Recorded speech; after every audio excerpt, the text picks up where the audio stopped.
Good morning, students, and warm welcome to your Hindi online lecture. सुप्रभात छात्रों, Hindi online lecture में कक्षा 7वीं के सभी छात्र और छात्राओं का फिर से एक बार स्वागत है।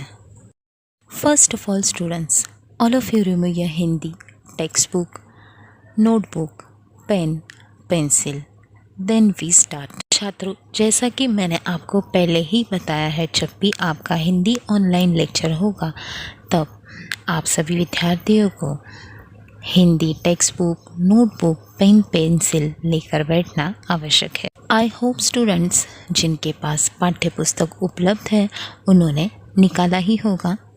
अब जिनके पास टेक्स्ट बुक अवेलेबल नहीं, वे बच्चे जो ग्रुप में लिंक भेजा गया है उसकी सहायता से पाठ्य पुस्तक कक्षा 7वीं हिंदी सुलभ भारती PDF डाउनलोड कर सकते हैं। तो चलिए समय को न गवाते हुए बढ़ते हैं आज के अध्ययन विषय की तरफ। चिल्ड्रंस, आप सभी को याद होगा, डू यू रिमेंबर दैट हमने लास्ट ऑनलाइन लेक्चर में कविता के अध्ययन के लिए शुरुआत की थी। तो छात्रों, मुझे बताइए कि कविता का शीर्षक अर्थात नाम क्या है? जी हाँ, फूल और कांटे। पृष्ठ क्रमांक 2, ओपन पेज नंबर 2। सुनो, समझो और गाओ। कविता क्रमांक 2, फूल और कांटे। छात्रों, इस कविता के कवि है अयोध्या सिंह उपाध्याय, जिन्हें हरिओत इस उपाधि से नवाजा जाता है। लास्ट लेक्चर में भी हमने कविता के अध्ययन से पहले कवि से परिचय किया था। तो बच्चों, आज हम इस कविता के पंक्तियों का अर्थ समझने से पहले लास्ट ऑनलाइन लेक्चर में हमने जितना सीखा है उसे एक बार रिवाइज करेंगे। तो छात्रों, कवि अयोध्या सिंह उपाध्याय जी का जन्म 1865 आजमगढ़ उत्तर प्रदेश में हुआ और उनकी मृत्यु 1947 में हुई। मैं फिर से एक बार दोहरा रही हूँ। कवि अयोध्या सिंह उपाध्याय जी का जन्म 1865 आजमगढ़ उत्तर प्रदेश में हुआ तो उनकी मृत्यु 1947 में हुई।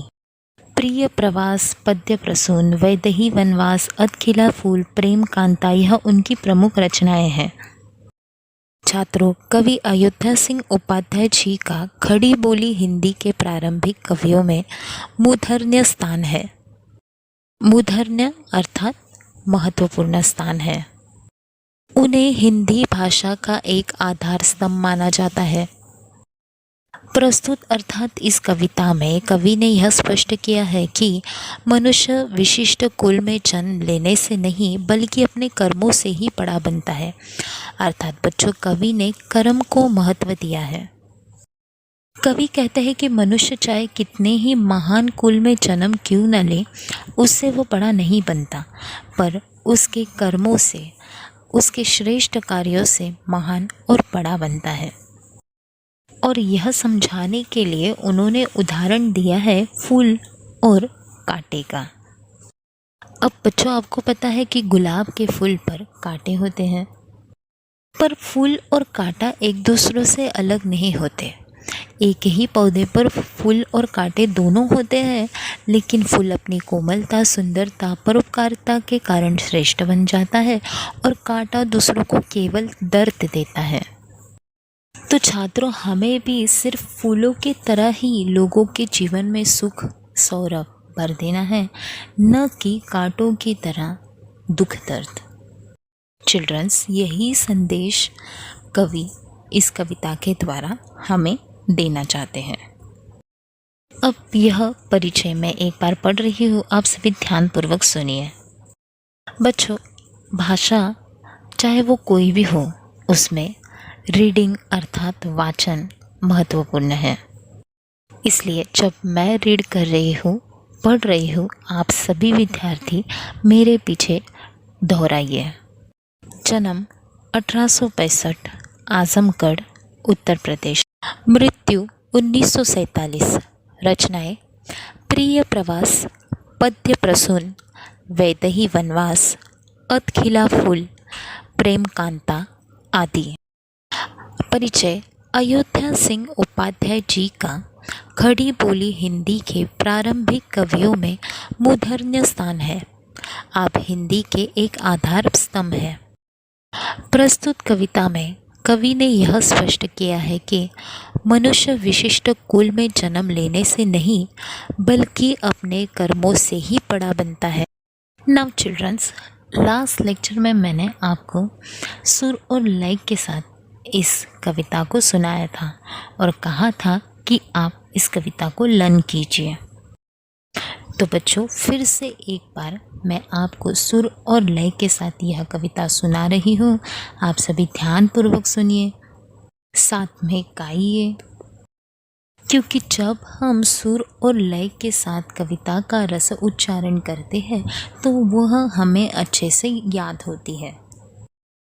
तो सबसे पहले आप कविता सुनिए, फिर उसके बाद मैं एक एक पंक्ति पढ़ूंगी, उसका अर्थ समझाऊंगी। कविता में आए हुए कठिन नए शब्दों का भी अर्थ हम जानेंगे।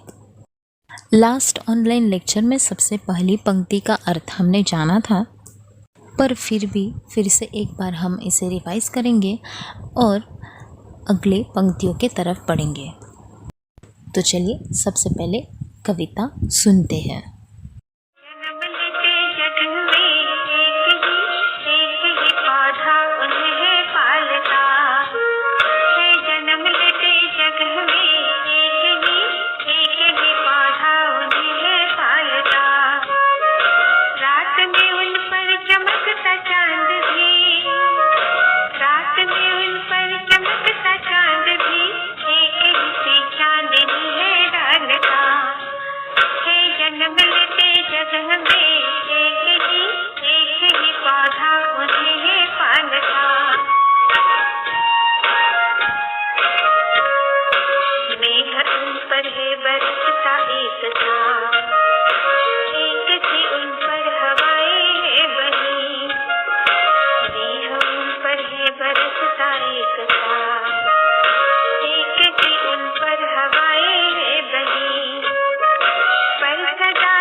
जन्म लेते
आपने कविता सुनी ना। अब हम बढ़ते हैं एक एक पंक्ति की तरफ। मैं आपको एक एक करके पंक्तियों का भावार्थ, सरल अर्थ समझाऊंगी। सबसे पहली पंक्ति कुछ इस प्रकार है जन्म लेते जगह में एक ही पौधा उन्हें है पालता, रात में उन पर चमकता चांद भी, रात में उन पर चमकता चांद भी एक ही सी चांदनी है डालता। बच्चों, लिखा गया है कि है जन्म लेते जगह में एक ही पौधा उन्हें है पालता। तो छात्रों, फूल और कांटों का जन्म एक ही जगह पर होता है। चिल्ड्रंस, आपने गुलाब का फूल देखा होगा जिसे हम इंग्लिश में रोज़ कहते हैं। अब यह जो गुलाब का फूल है उस पर कांटे होते हैं, तो फूल और कांटे दोनों का जन्म एक ही जगह पर होता है और एक ही पौधा उन्हें पालता है, अर्थात उनका भरण पोषण करता है। और जब रात होती है तो उन पर चांद भी चमकता है और यह जो चांद है उसकी रोशनी है वह अपनी चांदनी समान रूप से उन पर बिखरते रहता है। अब बढ़ते हैं अगली पंक्ति की तरफ। Now next stanza. मेघ उन पर है बरसता एक सा, एक सी उन पर हवाएं है बही, मेघ उन पर है बरसता एक सा, एक सी उन पर हवाएं है बही, पर सदा ही यह दिखाता है हमें, पर सदा ही यह दिखाता है हमें, ढंग उनके एक से होते नहीं। चिल्ड्रंस, इस पंक्ति में कवि कुछ इस प्रकार कह रहे हैं कि फूल और कांटे दोनों पर बादल समान रूप से अपना जल बरसाता है।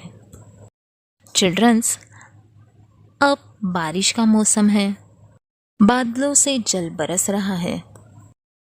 तो बच्चों, जब ये जल बरसता है तो फूल और कांटे दोनों पर एक समान बरसता है और जब हवाएं बहती है तो उन दोनों पर एक जैसी ही बहती है, उसमें कोई भेदभाव नहीं होता है। पर फिर भी इस तरह एक ही परिवेश में बनने वाले ये दोनों अर्थात फूल और कांटे एक जैसे नहीं होते। ढंग इस शब्द का अर्थ है व्यवहार।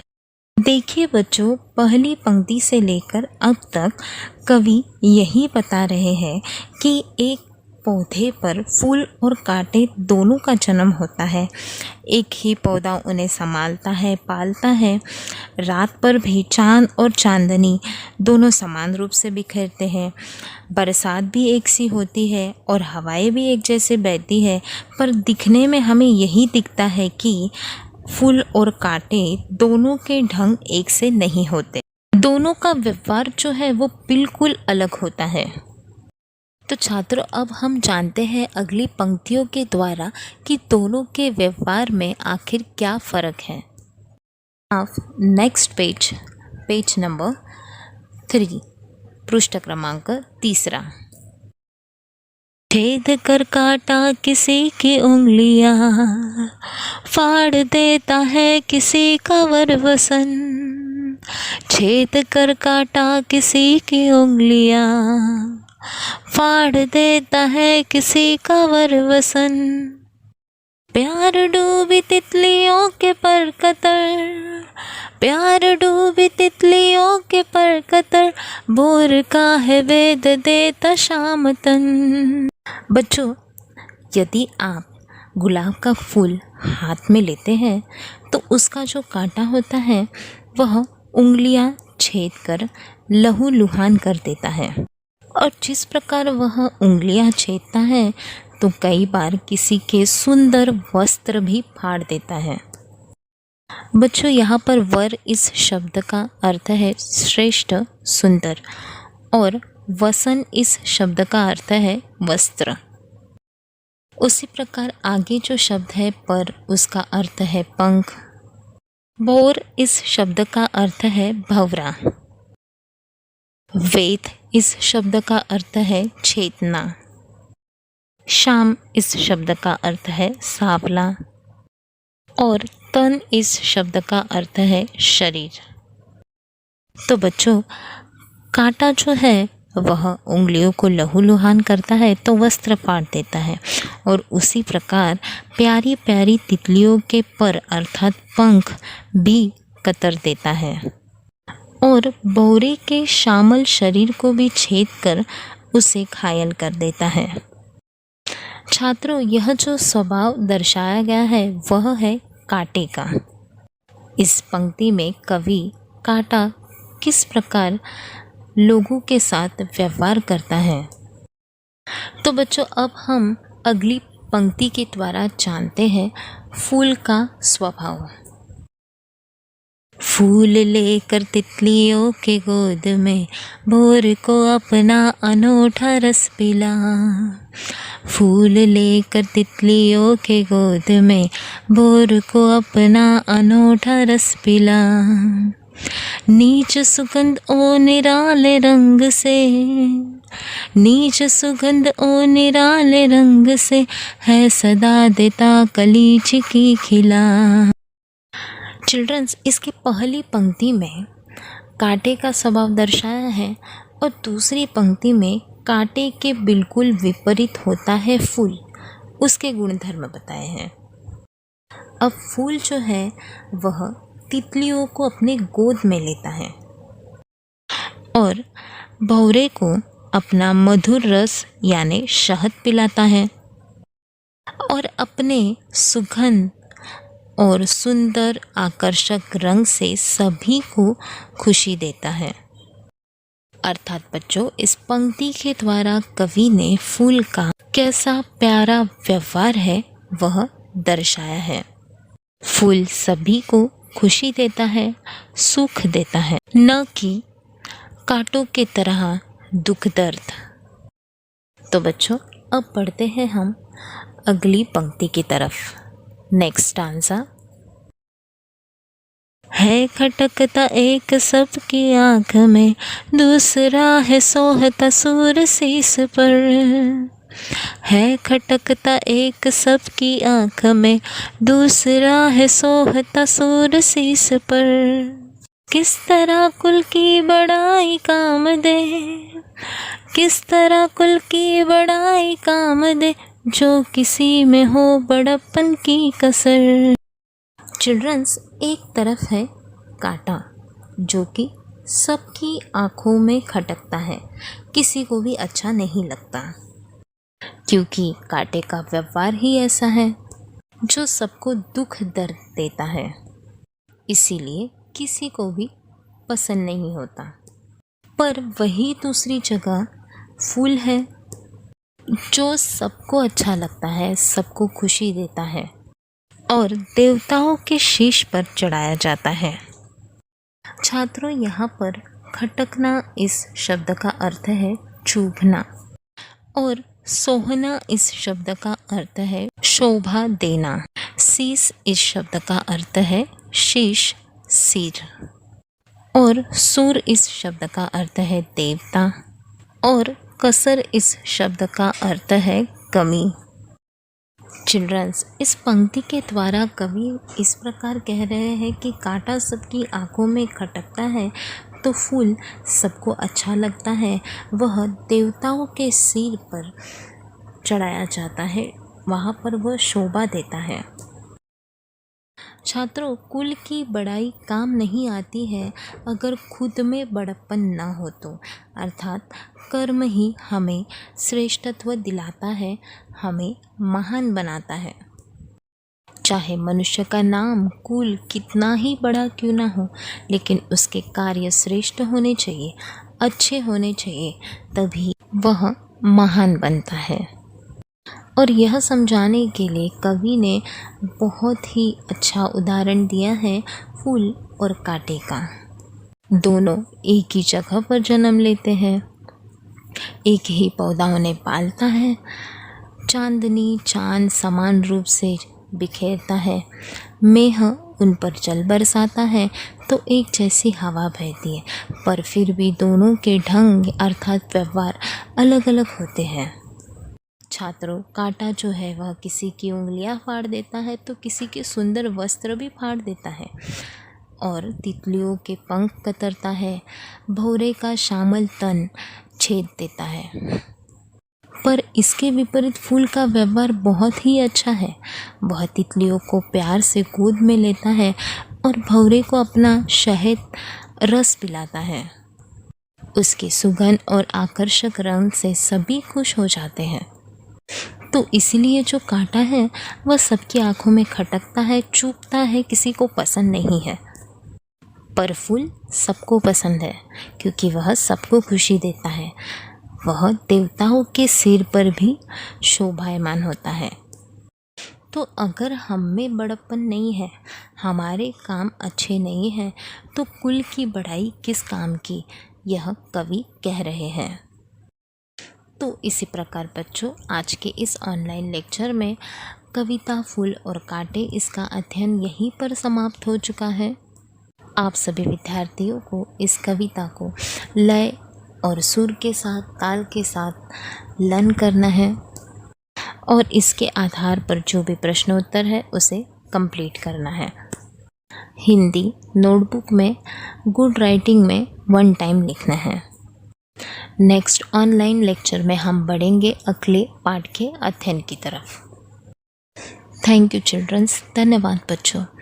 Have a great day. Stay home, stay safe. घर में रहे, सुरक्षित रहे।